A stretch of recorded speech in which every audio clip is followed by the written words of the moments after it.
You did everything right. You picked your niche, you posted consistently, you studied the gurus, and you're still invisible. Please listen closely. The problem was never your niche. Cheers. I ran my research system on my own niche this week, and I pulled every breakout video from 16 channels. And the winners had something in common that has nothing to do with what topic they picked. Almost everybody is diagnosing wrong. Give me 10 minutes and you'll know exactly what your content's been missing, and you'll be able to test it on your own last 10 posts before this video ends. Hey, what's up? I'm Cam. I grow an audience of 250,000 followers. I run a content creator influencer program for a big brand, and now I teach creators how to grow their socials and make money doing it. So I have seen this exact pattern from both sides of content creation. Here's what a niche actually does. A niche tells people what posts are about, all right? Fitness, finance, music, growth, whatever it is, that's it, and that's all it does. But think about why you follow the creators that you follow. It's not the topic. There are 10,000 creators on every topic. You follow them because of how they see it, what they're willing to say, what they've lived. A niche tells people what you post, and identity tells them why they should stay. And something happened in the last 18 months that turned this from a nice to have into life or death. AI happened. Every creator in your niche now has the same idea machine. Type your niche into ChatGPT, ask for 30 content ideas, and you're gonna get the same list as everyone else who typed that niche and asked for content ideas. The topic layer of content is now infinite and it's identical. So when your content is not only a niche, when it's a topic with no point of view, you're not competing with creators in your niche anymore. You're competing with infinity, and infinity is free. So here's your test. Could anyone else have made this? Pull up your last 10 posts. Ask one question about each post. Could anyone else in my niche have made this? And be honest. If the answer is yes 10 times, that's why you're invisible. It was never the niche. There's just no you in it. What's separating you from the rest of social media if you're not the only one doing it? So how do you fix it? You figure out what you're actually for, not your topic, your position. Here are 3 questions. What are you actually for? I want you to write your answers down. This is the whole video. Question 1, what do you believe that your niche argues with? Not what you know, but what you believe. For me, I believe that tactical content is a trap and story is the only moat left. Half my niche disagrees, and it's understandable, and I don't even think they all know that they disagree, but I think that's part of what makes it so difficult and why I think it's a trap. That belief shows up in every video that I make. I am absolutely insane about showing up for what I believe, for what I see, from what my experience tells me.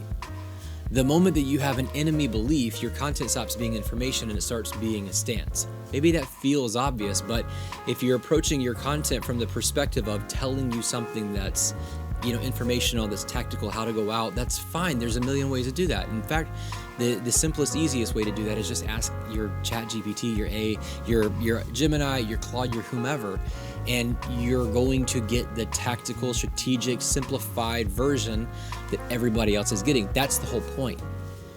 You've got to have your opinion on it, and you've got your opinion. And that doesn't mean that you have to be confrontational about it. Doesn't mean you have to be a jerk about it.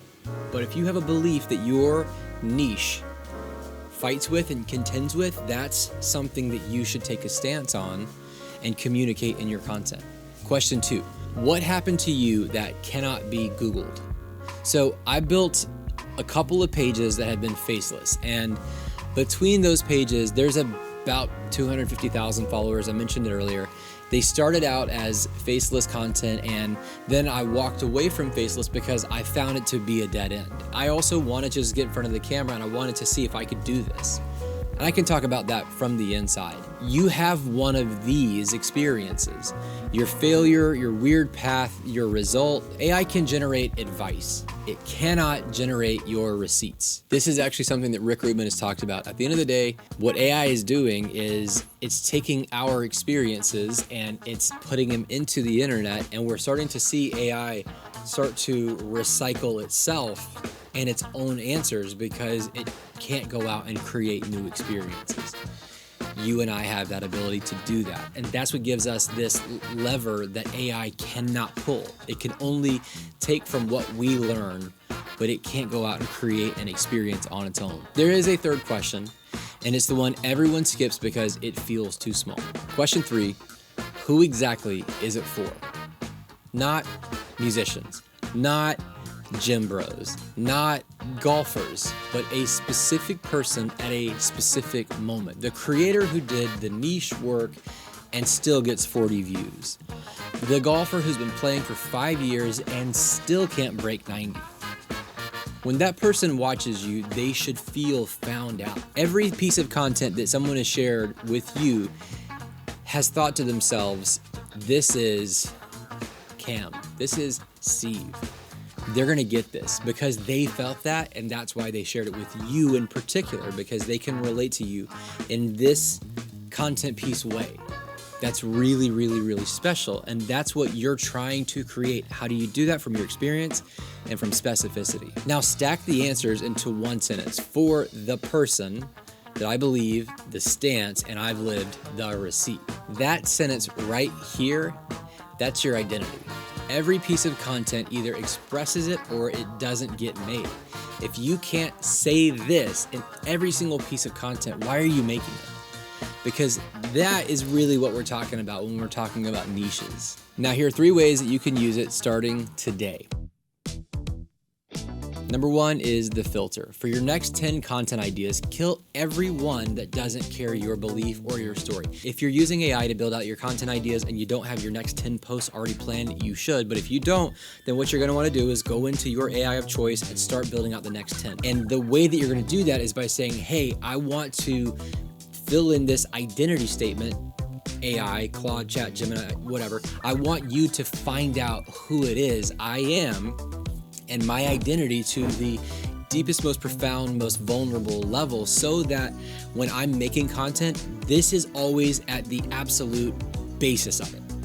That this right here, for the person I believe and I've lived, I want that to be your absolute core. This is how I feel about helping people with content creation. I fucking love content creation, and I am absolutely hell-bent to help people. And I know that those 2 things are gonna happen whether I intend to and set out to or not. It's going to happen. I love making shit and I love helping people. And it always comes together. That is the basis by which I make and create.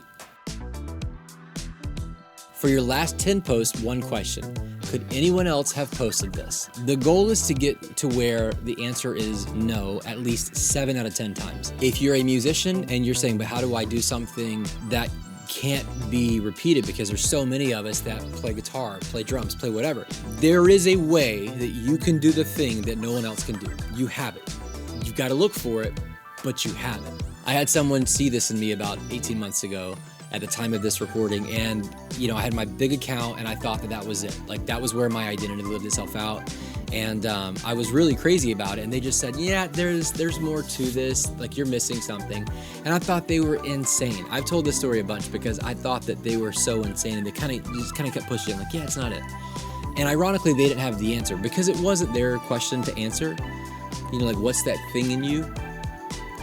But they kept pushing, and they pushed the right way. They kept kind of giving me that nudge. And when I discovered it was this, it blew my mind because it was so obvious and it was right in front of me. But I would have never have taken what my job is and what my passion is and recognized that I have all this expertise and all this experience and brought it together to be this thing to help you here in this video. I would have never put it together. I probably wouldn't have put it together, but they pointed it out.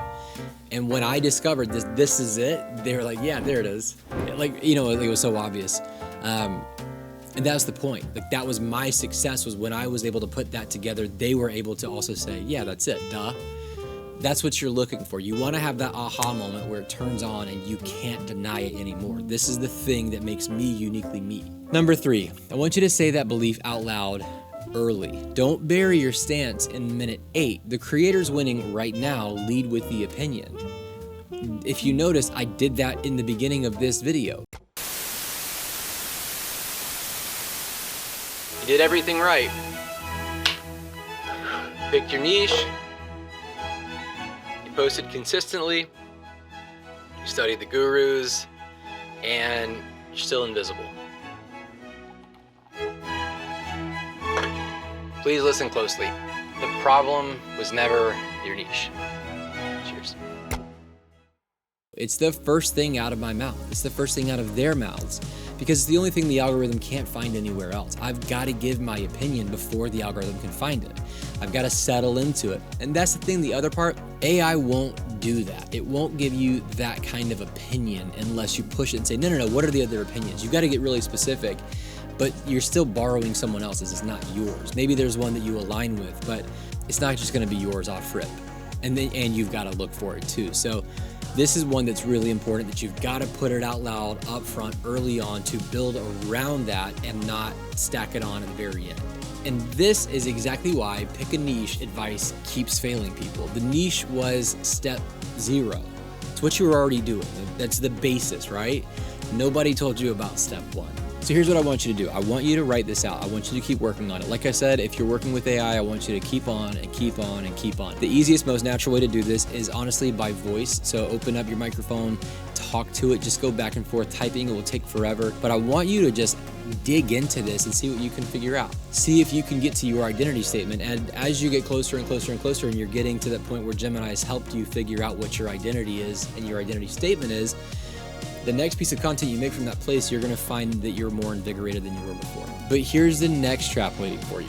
You'll take that identity and pour it into the content format that 99% of creators are still using, and that format is dying. The data on this it's brutal, all right? Story content isn't beating tactical content by a little, it's beating it by 100 to 1. That's the next video I'm making for you. And if you want help building this out for real, my coaching, my free tools, everything is down below in the description. You can also find it at theamplifycreator.com. If you have any questions, drop them in the comments. I'd love to help. I'll see you in the next one.